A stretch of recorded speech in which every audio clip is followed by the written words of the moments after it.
अस्सलाम वालेकुम class. Last lecture में जो था हमने अपनी टेक्निक जो थी वो कंप्लीट की थी। आज के लेक्चर में हम अपनी न्यू टेक्निक स्टार्ट करेंगे।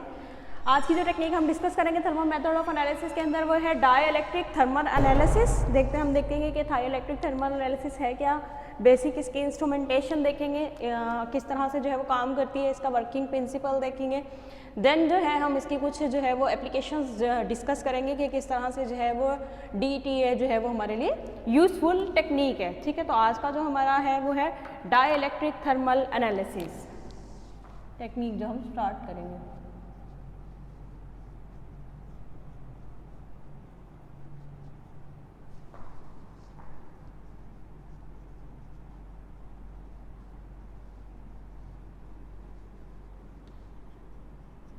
ठीक है, जो बेसिकली हमारे पास इसके लिए एब्रीवेशन यूज़ होता है वो है DETA।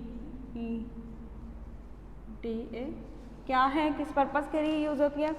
डाइलेक्ट्रिक थर्मल एनालिसिस जो है वो बेसिकली एक थर्मल मेथड ऑफ एनालिसिस है जिसको हम यूज़ करते हैं अपने जो हमारे पास डिफरेंट टाइप्स के मटेरियल्स होते हैं, चाहे वो सॉलिड फॉर्म में है, लिक्विड फॉर्म में है, किसी फिल्म्स की फॉर्म में है, पेस्ट की फॉर्म में है, उनकी बेसिकली जो है वो इलेक्ट्रिकल प्रॉपर्टीज़ को स्टडी करने के लिए, लाइक उनकी कैपेसिटेंस को, उनकी जो है वो कंडक्टेंस को, या फिर उनके डाइलेक्ट्रिक कांस्टेंट को स्टडी करने के लिए जो है वो हम डाइलेक्ट्रिक थर्मल एनालिसिस मेथड जो है वो यूज़ करते हैं। प्रॉपर अगर हम डेफिनेशन देखें, this technique is use to major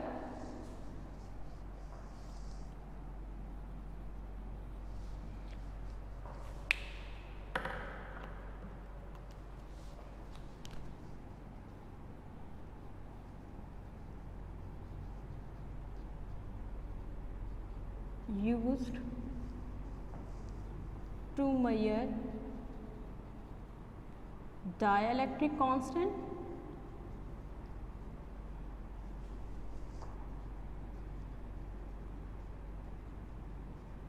capacitance and conductance of different materials as a function of temperature,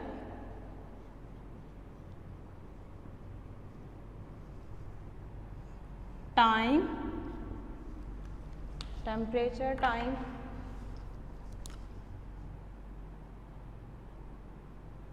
and frequency.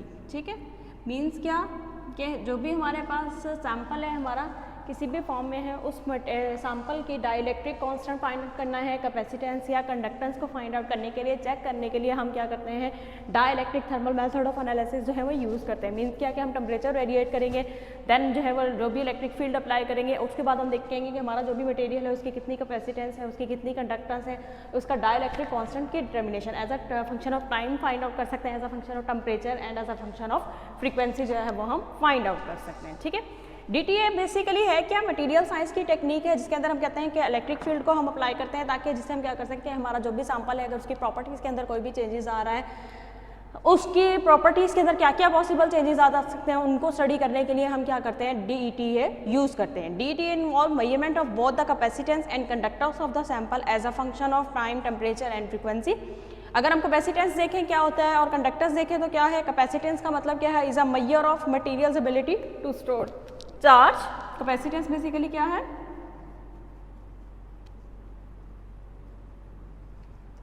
Ability to store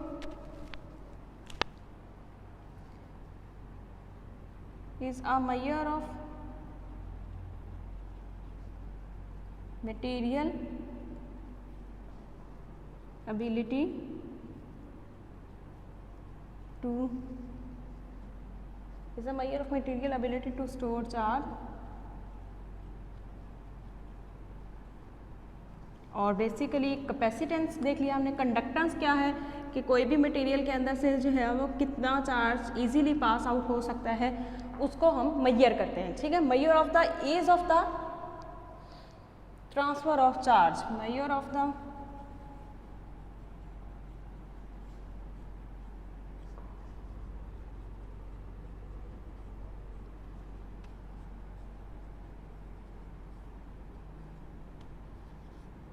कि जो भी मटेरियल है उसके अंदर से जो है वो कितना चार्ज स्टोर हो रहा है। अगर हम जो है वो temperature with by changing the temperature और इलेक्ट्रिक फील्ड को अप्लाई करने के बाद हम चेक करते हैं कि हमारे जो भी मटेरियल है उसके कितनी कैपेसिटेंस है, उसकी कितनी कंडक्टेंस है। कैपेसिटेंस हमें कितनी पता चलेगी कि जितना जो है हमने फील्ड अप्लाई किया, जितना चार्ज अप्लाई किया, उसका जो है वो कितना अमाउंट जो है वो उसके अंदर स्टोर हुई, जो उसकी कैपेसिटेंस कहलाएगी। और कितना जो है वो चार्ज या जो भी सिग्नल हमारे पास आता है वो ये शो करता है कि कितना चार्ज जो है वो उसने या कितना इलेक्ट्रिक करंट जो है वो उसने कंडक्ट किया। तो बेसिकली उसको मेजर करने के लिए हम क्या करते हैं, DTA यूज़ करते हैं। अच्छा, इसके लिए जो था टर्म यूज़ की थी CHIU, च्यू जो था बेसिकली कह सकते हैं कि साइंटिस्ट जिसने क्या किया, थर्मल मेथड ऑफ एनालिसिस के ऊपर काम किया, उसने जो थी वो एक टर्म यूज़ की थी, dynamic electrothermal analysis, to describe the measurement of both capacitance and dissipation factor of polymer samples. Chew ने जो था वो इसी टेक्निक के लिए डायनामिक इलेक्ट्रोथर्मल एनालिसिस भी इसको कहा जाता है। डायनामिक इलेक्ट्रोथर्मल एनालिसिस के अंदर बेसिकली उसने क्या स्टडी किया था कि जो डिफरेंट पॉलीमर्स होते हैं, अगर हम उनके ऊपर जो है इलेक्ट्रिक फील्ड अप्लाई करते हैं तो उससे क्या कर सकते हैं, एक तो हम पॉलीमर की जो है वो कैपेसिटेंस को फाइंड आउट कर सकते हैं, साथ साथ जो है वो हम उनका डिसिपेशन फैक्टर्स जो है वो फाइंड आउट कर सकते हैं by using dynamic electrothermal techniques. ठीक है, नेक्स्ट हम इसका देखेंगे कि बेसिकली क्या इसकी इंस्ट्रूमेंटेशन होती है, किस तरह से जो है वो ये काम करती है। डिफरेंट टाइप्स के जो है वो टेक्निक्स होती हैं जिनको क्या किया गया, मॉडिफाई करके जो है वो डाइलेक्ट्रिक थर्मल एनालिसिस के पर्पस के लिए यूज़ किया जाता है। लाइक अगर क्या है, most thermal electrometry studies are carried out simultaneously with other techniques, especially DTA। Means क्या कि DTA के साथ कपल करके या DTA को मॉडिफाई करके हम क्या कर सकते हैं, डाइलेक्ट्रिक प्रॉपर्टीज़ फाइंड आउट कर सकते हैं। या फिर जो हमारे पास है DSC है, डिफरेंशियल स्कैनिंग कैलोरीमेट्री को जो है वो मॉडिफाई करके जो है यूज़ किया जा सकता है for the determination of their dielectric constant या कैपेसिटेंस है देयर कंडक्टेंस। इसी तरह से जो है वो TG के इंस्ट्रूमेंट का है या DTA का है, उनको मॉडिफाई करके जो है क्या करते हैं, डाइलेक्ट्रिक थर्मल एनालिसिस की प्रॉपर्टीज़ को जो है वो फाइंड आउट करते हैं। यहाँ पे जो हम इंस्ट्रूमेंटेशन डिस्कस करेंगे वो है DSC cell has been modified for simultaneously measurement of DC conductance. यहाँ पे जो हम इंस्ट्रूमेंटेशन देखेंगे वो हम DSC को जो है वो थोड़ा मॉडिफाई करके क्या किया हुआ, यूज़ किया हुआ है डाइलेक्ट्रिक कांस्टेंट प्रॉपर्टीज़ को फाइंड आउट करने के लिए। ठीक है, इंस्ट्रूमेंटेशन हम देखते हैं।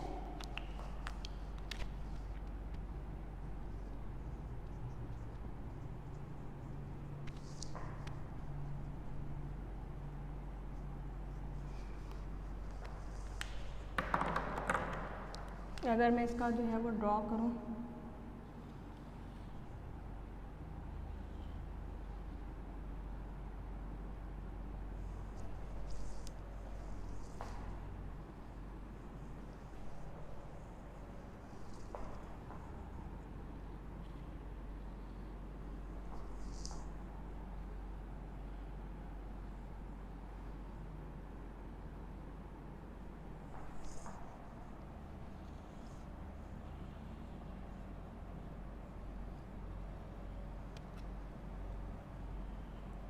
ठीक है, कुछ इस तरह से जो है वो इसकी यहाँ पे ये आएगा, एक ग्लास स्लैब है,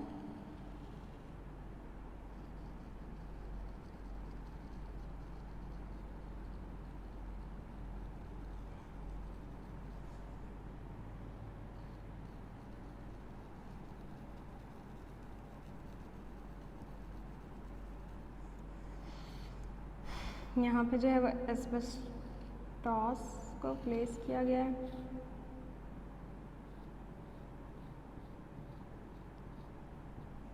और यहाँ पे जो है वो हमारा सैंपल है।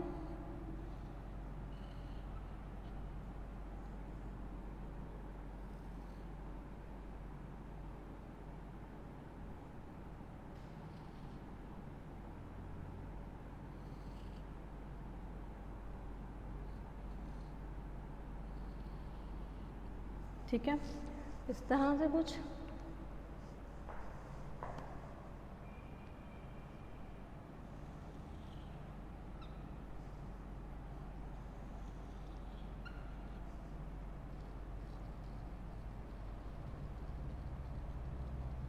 ये बेसिकली प्लैटिनम के इलेक्ट्रोड्स हैं।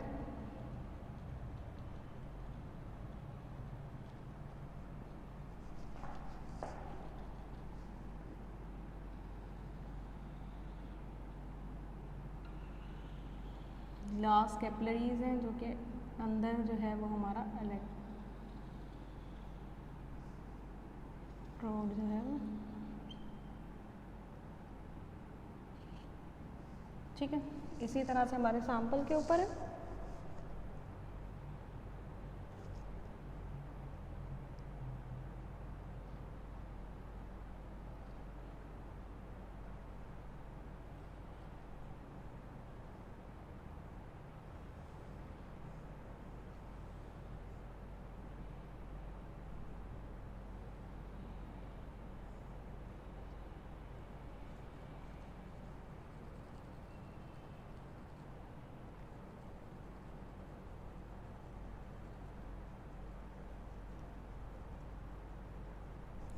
ठीक है, यहाँ पे हमारी capillaries,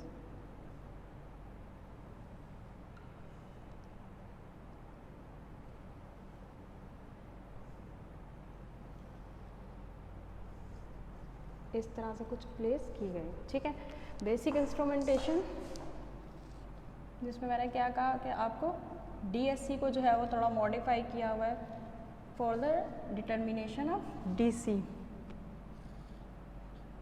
of DC conductance of difference material. इसके अलावा जो मैंने कहा कि टेक्निक्स जो यूज़ होती हैं वो DTA है और TG जो है वो यूज़ होती है for the purpose of modified phase form के अंदर बेसिकली जो है वो यूज़ होती है।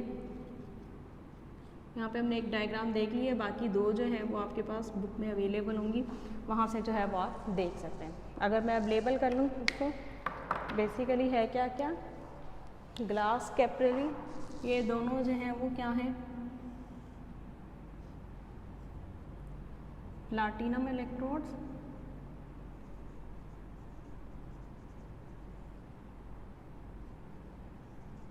ये जो इनकी दोनों साइडों पे है ये हमारे पास है ग्लास कैपिलरीज,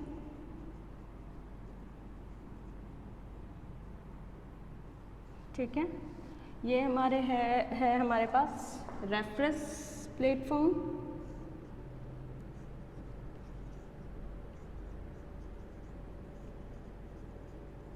ये है हमारे पास सैंपल प्लेटफॉर्म,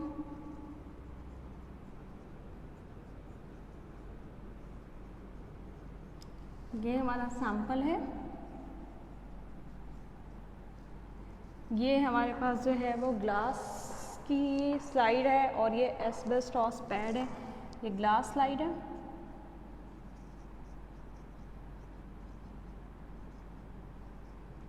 ये हमारे पास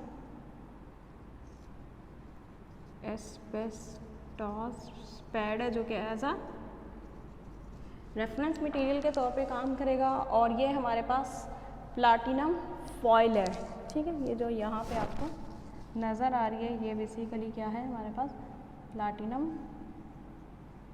फॉइल है। और ये जो डायग्राम है ये है हमारे पास क्या है diagram, DSC cell modified for the simultaneous million, ये है हमारे पास DSC cell.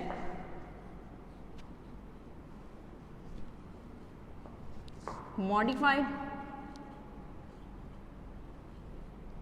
for the measurement of DC conductance, ठीक है, ये है। थोड़ा सा अगर हम इसके जो डिफरेंट इंस्ट्रूमेंटेशंस हैं उसके अगर हम पार्ट्स देख लें कि क्या क्या हैं, किस तरह से काम करते हैं। जो हमारे पास है the DSC cell base is insulated from the rest of the cell is with glass slide. Glass slide जो आपको नज़र आ रही है बेसिकली ये जो नीचे वाला हमारा जितना भी पार्ट होता है उसकी इंसुलेशन करने के लिए क्या करते हैं, जो भी हमारा सेल है उसकी इंसुलेशन के लिए जो है वो ग्लास स्लाइड यूज़ करते हैं। A thin piece of asbestos was use in the reference position to compensate for the heat capacity of the sample. जो यहाँ पे एस्बेस्टॉस पैड है वो हमारा क्या है, रेफरेंस मटेरियल है, जो कि जो भी हीट कैपेसिटी होती है सैंपल के दरमियान और रेफरेंस के दरमियान उसको कंपनसेट करने के लिए यूज़ करते हैं। Platinum foil was used to form an electrical connection from the bottom to the sample to the top of the reference material. Platinum आपको फॉइल नज़र आ रही होगी, प्लैटिनम फॉइल जो बेसिकली क्या करती है कि जो भी हमारे पास इलेक्ट्रिकल कनेक्शन बनाती है हमारे सैंपल के साथ, सैंपल के नीचे है और जो भी हमारा रेफरेंस मटेरियल उसके ऊपर है। तो इसका बेसिकली काम क्या है, इलेक्ट्रिकल कनेक्शन को डेवलप करना सैंपल के साथ और हमारा जो भी रेफरेंस मटेरियल है उसके दरमियान। Glass insulated platinum wire electrode contact the top of the sample and the reference. ये हमारे पास क्या है, प्लाटिनम के इलेक्ट्रोड्स हैं जो हमारे सैंपल के साथ और हमारे रेफरेंस के साथ जो है ऊपर वाली डायरेक्शन से जो है कॉन्टैक्ट में आते हैं। The current pass through the sample was recorded as a function of temperature.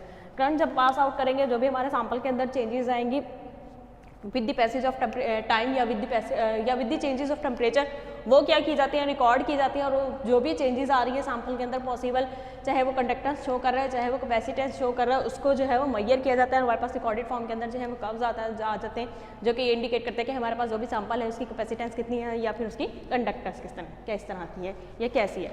Working का अगर हम जनरली देखें कि वर्किंग किस तरह से होती है, वर्किंग के क्या स्टेप्स हैं। In DEA electrical field is applied to the sample, अपने सैंपल के ऊपर जो है वो इलेक्ट्रिकल फील्ड अप्लाई करते हैं।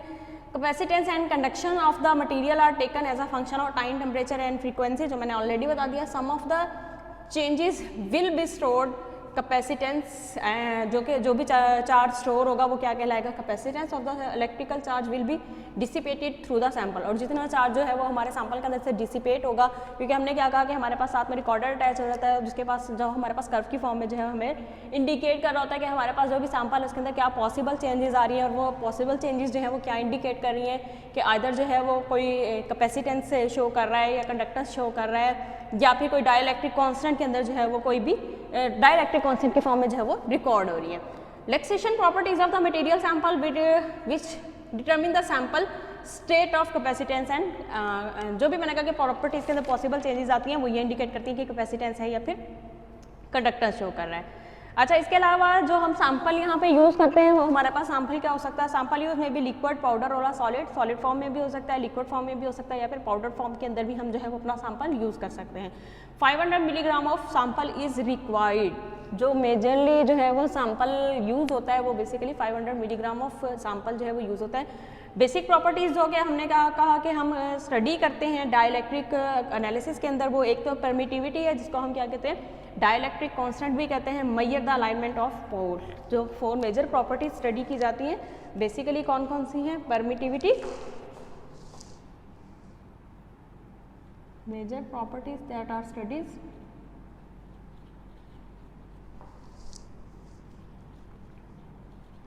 जो कि DEA के अंदर हम स्टडी कर सकते हैं। परमिटिविटी है कि जो भी हमारा सैंपल है उसकी कितनी परमिटिविटी है, जिसे क्या कहते हैं, डाइलेक्ट्रिक कांस्टेंट भी कहते हैं। ठीक है। सेकंड होता है हमारे पास डिसिपेशन फैक्टर, और थर्ड जो हमारे पास है वो है factor loss, the loss factor. ठीक है, द लॉस फैक्टर। बेसिकली ये प्रॉपर्टीज़ होती हैं जो हम DEA के ज़रिए एनालाइज कर सकते हैं या फाइंड आउट कर सकते हैं। परमिटिविटी, जिसको हमने क्या कहा, डाइलेक्ट्रिक कांस्टेंट भी कहते हैं, जिसका क्या मतलब है, measure of the alignment of the poles, कि जो भी हमारे पास पोलर कंपाउंड है उसके जो भी पोल्स हैं उनके अलाइनमेंट को मेजर करते हैं। इसका अलावा द लॉस फैक्टर बेसिकली क्या है, energy required to align dipoles and मोफाइंस, कि कितनी एनर्जी जो है या कितनी हीट जो है या कितना अमाउंट ऑफ टेम्परेचर रिक्वायर्ड होता है। जो भी हमने कहा कि डाइलेक्ट्रिक कांस्टेंट मीन्स क्या कि हमारे पोल्स हैं वो अलाइन हो रहे हैं, उन पोल्स को अलाइन करने के लिए कितनी एनर्जी रिक्वायर्ड है या कितने आयंस जो हैं वो मूव हुए हैं। इसके अलावा जो थर्ड हम मेजर करते हैं वो है डिसिपेशन फैक्टर्स। सैंपल की जो अमाउंट मैंने सैंपल जो हम यूज़ कर सकते हैं वो मैंने जैसे आपको बताया कि हमारे पास सॉलिड फॉर्म में भी हो सकता है, लिक्विड में भी हो सकता है और पाउडर्ड फॉर्म में भी हो सकता है। यूजुअली सैंपल के अमाउंट हम प्लेस करते हैं वो हमारे पास 500 मिलीग्राम सैंपल होता है। ठीक है, वर्किंग हमने देख ली कि किस तरह से काम करता है। नेक्स्ट जो इम्पॉर्टेंट इसका है वो ये है कि हम इसकी एप्लीकेशन सेंस है, अगर हम इसकी एडवांटेजेस देखें तो बेसिकली क्या है कि वैरायटी ऑफ द सैंपल्स को जो है हम क्या कर सकते हैं, एनालाइज कर सकते हैं DEA के ज़रिए। और सबसे बड़ी बात ये है कि इसकी जो है वो सेंसिटिविटी बहुत ज़्यादा होती है। High sensitivity make it able to detect transition that are not visible using other TA techniques. दूसरी टेक्निक्स के कंपेयर में DETA की जो है वो सेंसिटिविटी ज़्यादा है, क्योंकि कहते हैं कि जो पॉसिबल ट्रांजिशंस हमारे सैंपल के अंदर हो रही होती हैं वो भी हम ऑब्जर्व कर सकते हैं DE के ज़रिए एज़ कम्पेयर टू कि जो अगर जो दूसरे हमारे पास थर्मल मेथड्स हैं उनके अंदर हम जो है वो उन ट्रांजिशंस को ऑब्जर्व नहीं कर सकते।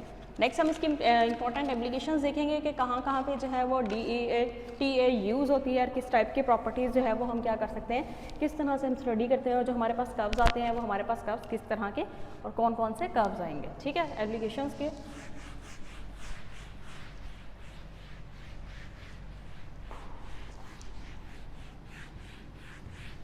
बाकी जो रिमेनिंग दो इंस्ट्रूमेंटेशंस की हैं जिसमें मैंने आपको बताया कि DTA को मॉडिफाई किया हुआ है और TG को है वो आपके पास बुक के अंदर डायग्राम्स अवेलेबल होंगी, वो आपने जो है वहाँ से डिटेल में स्टडी कर लेनी है। एप्लीकेशंस हम इसका देख लेते हैं कहाँ कहाँ पे यूज़ होती है।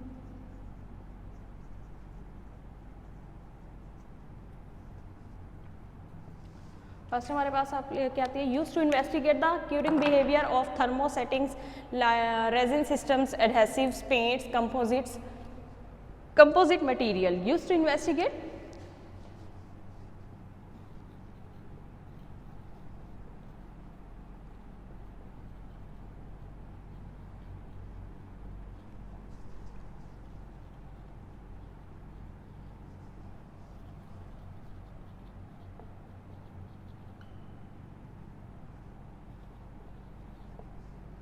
behaviors of thermosetting resin system। इससे कोई पॉलीमर्स हमारे पास है, अगर मैं कहूँ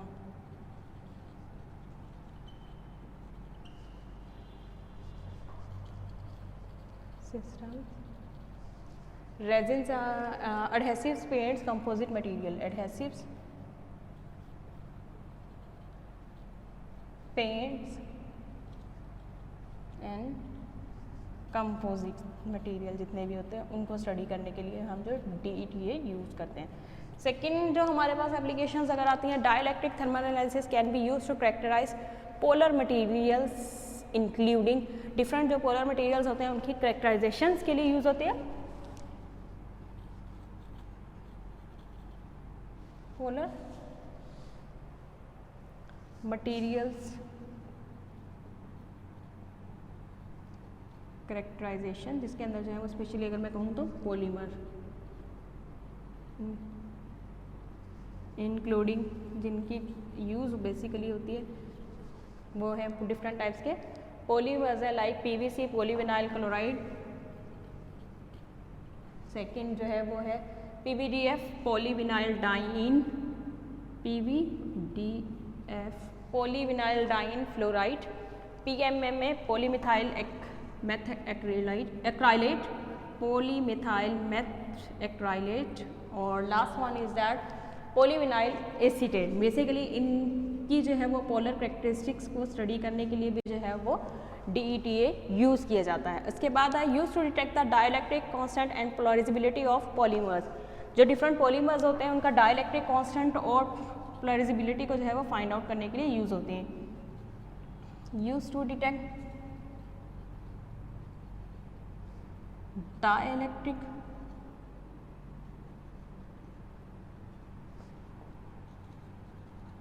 constant and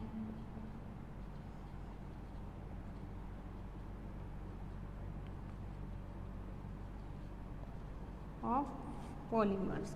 ठीक है,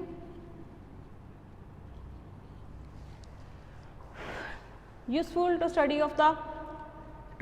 the effect of carbon black additives on the properties of polymer. अगर किसी भी पॉलीमर के अंदर का जो है वो कार्बन ब्लैक ऐड किया है तो उसका क्या इफेक्ट हो सकता है प्रॉपर्टीज़ के ऊपर, उसको स्टडी करने के लिए भी क्या है DETA यूज़ होती है। Useful to study the effect of carbon black.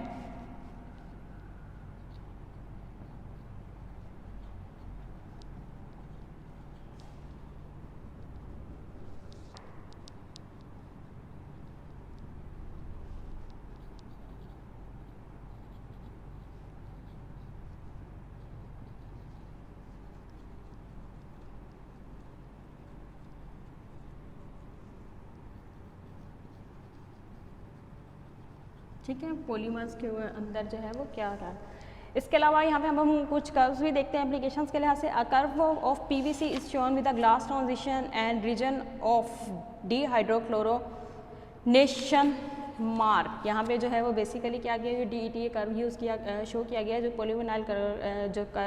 Polyvinyl chloride polymer जो है वो उसका ग्लास ट्रांजिशन टेम्परेचर शो करता है। इसके साथ साथ कि उसकी जो है वो with the increase of temperature किस तरह से जो है वो डिहाइड्रोक्लोरिनेशन होती है, वो जो है वो इंडिकेट की हुई है with the help of graph. ठीक है, use to curve of PVC.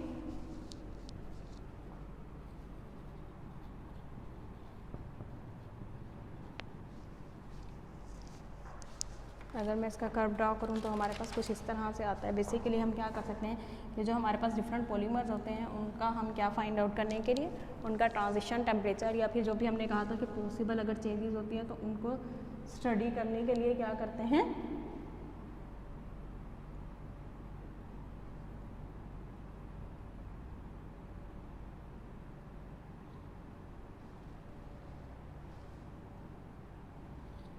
कुछ इस तरह का कर्व आता है।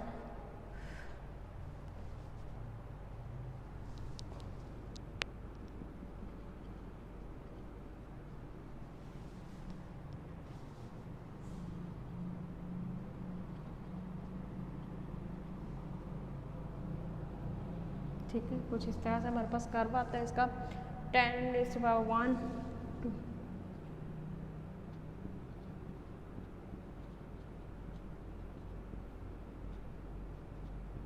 ठीक है, यहाँ पे बेसिकली रेजिस्टिविटी को शो कर रहा है सैंपल की, और यहाँ पे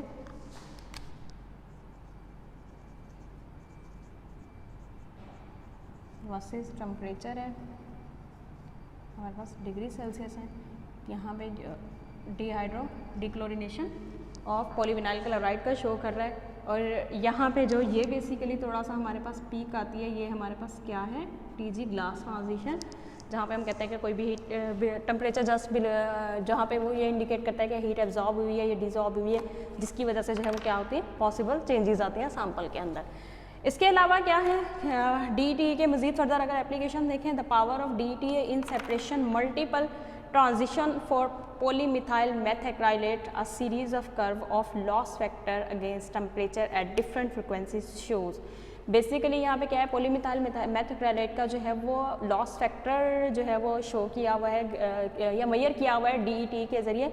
और बेसिकली ये शो किया गया है कि जो भी DETA तकनीक है वो इतनी ज़्यादा पावरफुल है कि अगर स्मॉल ट्रांजिशंस भी होती हैं, तो जैसा मैंने पहले भी आपको बताया था कि अगर हम इसकी एडवांटेज देखें तो स्मॉल ट्रांजिशंस भी होती हैं, तो वो भी हम क्या कर सकते हैं, DETA के ज़रिए जो है वो फाइंड आउट कर सकते हैं। तो यहाँ पे जो नेक्स्ट है हमारे पास कर्व है द पावर, जो बेसिकली क्या कर रहा है कि पॉलीमेथ मिथाइल एक्राइलेट के जो है वो डिफरेंट फ्रिक्वेंसीज़ के ऊपर जो भी इसके अंदर जो है वो पॉसिबल ट्रांजिशंस होती हैं, उनका जो है वो कितनी सेंसिटिविटी से जो है वो कितनी उससे जो है वो ट्रांजिशंस को मेजर करता है, वो हम देखेंगे अपने नेक्स्ट ग्राफ के अंदर। नेक्स्ट जो है वो हमारे पास क्या है,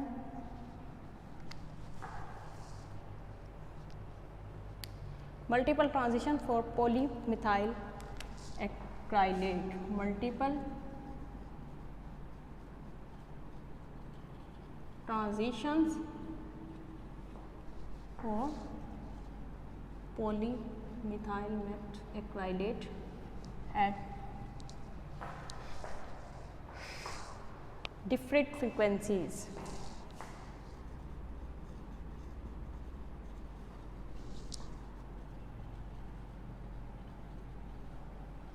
ठीक है, अगर मैं इसका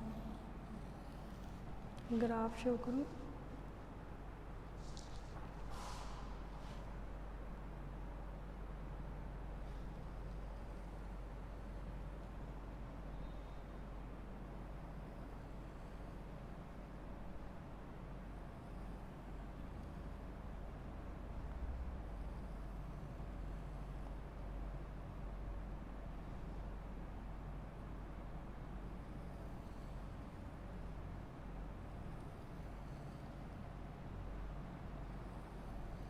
कुछ इस तरह से जो है वो ग्राफ आता है।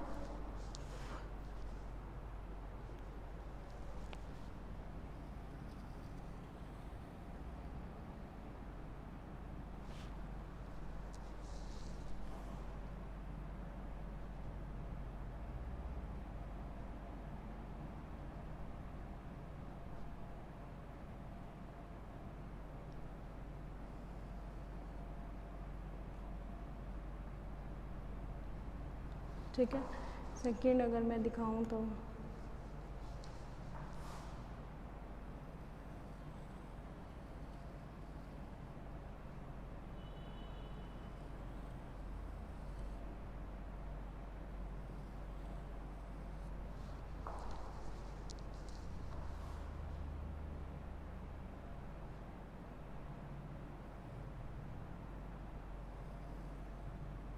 कुछ इस तरह से जो है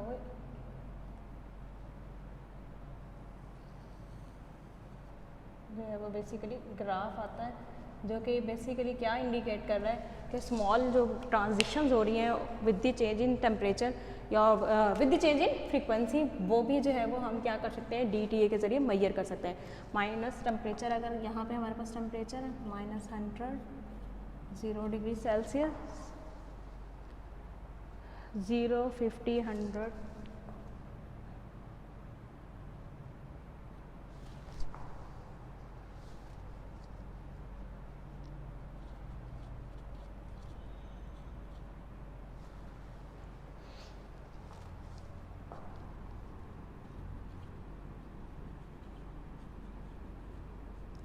200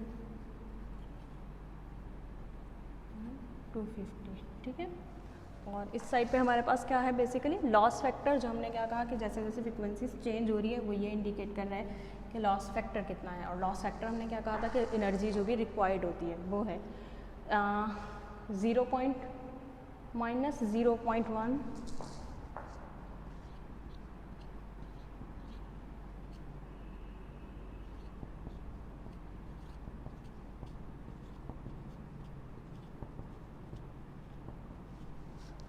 5 में है वो बेसिकली। यहाँ पे हमारे पास temperature in degree Celsius show कर रहा है, यहाँ पे हमारे पास लॉस फैक्टर है, ये बीटा ट्रांजिशंस जो हो रही हैं, और ये हमारे पास अल्फ़ा ट्रांजिशंस है। बीटा ट्रांजिशंस और अल्फा ट्रांजिशंस क्या है मैं आपको बताती हूँ। यहाँ पे जो हीटिंग रेट रखा हुआ है वो 3 डिग्री सेल्सियस पर मिनट, हीटिंग रेट जो था जो यूज़ किया गया इन ट्रांजिशंस को मेजर करने के लिए 3 डिग्री सेल्सियस पर मिनट। और जो मैंने क्या बताया था कि डिफरेंट फ्रिक्वेंसीज हैं, जो फ्रिक्वेंसीज की रेंज है यूज़ की गई है वो कितनी है, वो है 100 300 1000 हर्ट्ज, 100 300 1000 हर्ट्ज, और इसके अलावा 10 310 और 30 100 310 30 100 310 100 और 310 30 100 किलो हर्ट्ज पे जो है ये फाइंड आउट की गई हैं बेसिकली, ठीक है। तो ये बेसिकली दिखाया गया है कि किस तरह से अल्फा ट्रांजिशन जो है वो बेसिकली, क्योंकि हम किसका स्टडी कर रहे हैं पॉलीमिथाइल मेथाक्साइलेट का डिफरेंट फ्रिक्वेंसीज के अंदर जो उसके अंदर ट्रांजिशंस होती हैं वो हमने जो है DTA के जरिए मैयर की गई हैं। जो अल्फा ट्रांजिशंस हैं वो क्या शो कर रही हैं, involve the motion in long segment of the main polymer chain. Main polymer chain के अंदर जो भी जो है वो मोशंस इन्वॉल्व हैं या जो भी इसके अंदर ट्रांजिशंस हो रही हैं, जो अल्फा ट्रांजिशंस हैं वो उसको शो कर रही हैं। और जो बीटा ट्रांजिशंस हैं which involve the rotation of short chain Easter side group, जो ईस्टर के ग्रुप साइड ग्रुप्स मौजूद होते हैं पॉलीमिथाइल मेथाक्साइलेट के अंदर, उनके अंदर जो भी पॉसिबल मोशंस आती हैं उसकी वजह से जो भी ट्रांजिशंस आती हैं वो बीटा ट्रांजिशंस शो कर रही हैं। और अल्फा ट्रांजिशन जो है वो जो लॉन्ग चेन है पॉलीमर की उसके अंदर जो भी ट्रांजिशंस आ रही हैं उसकी मूवमेंट की वजह से उनको जो है वो अल्फा ट्रांजिशंस जो है वो चेंज कर रही हैं, इंडिकेट कर रही हैं। अच्छा, becomes more closely separated as a frequency decrease. जैसे जैसे फ्रिक्वेंसी डिक्रीज होती है वैसे वैसे क्या होती हैं कि जो भी हमारे पास पीक्स आ रही हैं या जो भी हमारे पास कर्व्स आ रहे हैं वो उनके दरमियान सेपरेशन जो है वो कम होती जाती है। हम कह सकते हैं कि फ्रिक्वेंसी के डिक्रीज होने से पीक्स जो है वो बहुत क्लोज आती हैं, क्लोजली सेपरेट होती हैं।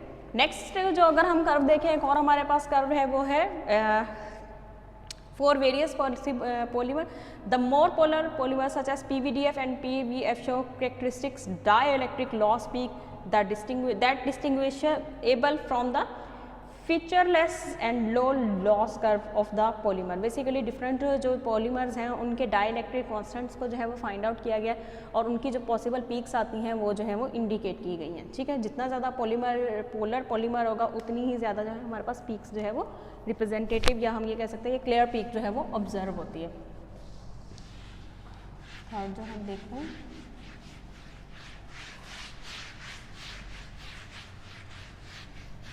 क्या है हमारे पास, हमें यहाँ ड्रॉ कर लेते हैं।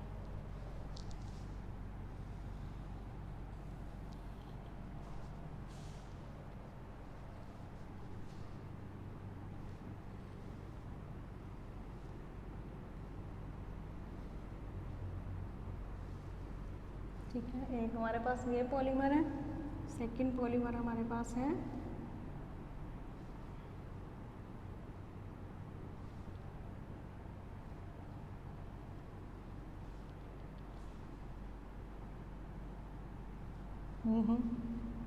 और बाकी जो 2-3 पॉलीमर्स है मतलब 5 पॉलीमर्स का एक कर्व शो किया है। एक के हमारे पास कुछ इस तरह से आते हैं, दूसरे का ये है और तीसरा ये है। पॉलीमर्स जो है वो basically dielectric constant for various polymers. Fluorides के पॉलीमर्स हैं कौन कौन से हैं, PVDF पॉलीविनाइल डाइन फ्लोराइड, ये PVDF का कर्व हमारे पास है। ये पॉलीविनाइल फ्लोराइड का है जिसकी हमने कहा कि मोर पोलर हैं तो उनकी जो है हमारे पास पीक्स जो है वो ज़्यादा PTFE है, ETFE है।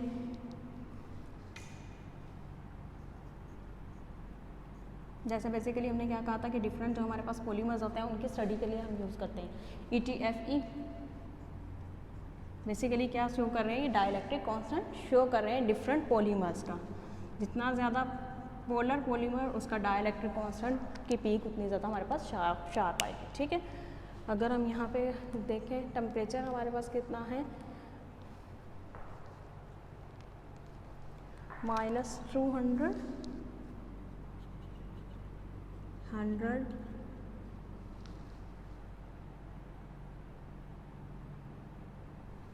50, 0 माइनस है 50, 150, 200, 250 एंड सो ऑन। और इस साइड पे हमारे पास जो है हमारा वही डाइलेक्ट्रिक कांस्टेंट को शो करेगा जो है 0.00, 00, 0.02, 0.04, 0.06 और 0.08 है। ठीक है, यहाँ पे हमारा टेम्परेचर और उस साइड पे हमारा जो है वो डाइलेक्ट्रिक कांस्टेंट के अंदर जो भी चेंजेस आ रही है। Dielectric constant curve for various polymers, ये हमारे पास क्या है, dielectric constant curve for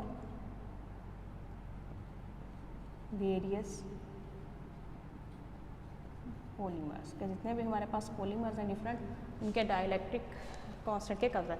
the more polar polymers such as PVDF and PVF show characteristics dielectrics or loss peak that distinguishable from the featureless and low loss curve of the polymers के जो भी हमारे पास polar polymers हैं उनकी जो peaks हैं हमारे पास dielectric constant loss की वो क्लियर है as compared to less polar या लो पोलर पॉलीमर्स जिनकी जो हमारे पास कर्व्स आते हैं वो लेस जो है वो फीचर लेस हैं, जिनकी कोई प्रॉपर पीक्स जो है हमारे पास पेयर नहीं होती। तो इस तरह से हम कह सकते हैं कि हम DTA को जो है वो क्या कर सकते हैं, यूज़ कर सकते हैं अपने पास जो हमारे पास वैरायटी ऑफ द सैंपल्स हैं जिनके अंदर स्पेशली हमने पॉलीमर्स का देखा कि उनकी स्टडी करने के लिए कि उनके अंदर जो है वो क्या क्या पॉसिबल चेंजेस आती हैं जब हम उनके ऊपर इलेक्ट्रिक फील्ड अप्लाई करते हैं या DTA के जरिए जो है हम उनको एनालाइज करते हैं। तो ये था आज का हमारा टॉपिक जिसमें हमने DTA देखा बेसिकली है क्या, किस पर्पज़ के लिए यूज़ होता है, उसकी जनरल इंस्ट्रूमेंटेशन देखी, बाकी जो है हमने इसकी एडवांटेजेस देखे, देन हमने जो है इसकी एप्लीकेशंस देखी और इसके जो है हमने जो डिफरेंट टाइप्स के हमारे पास कर्व्स आते हैं उनको हमने स्टडी किया। थैंक यू सो मच, अल्लाह हाफिज़।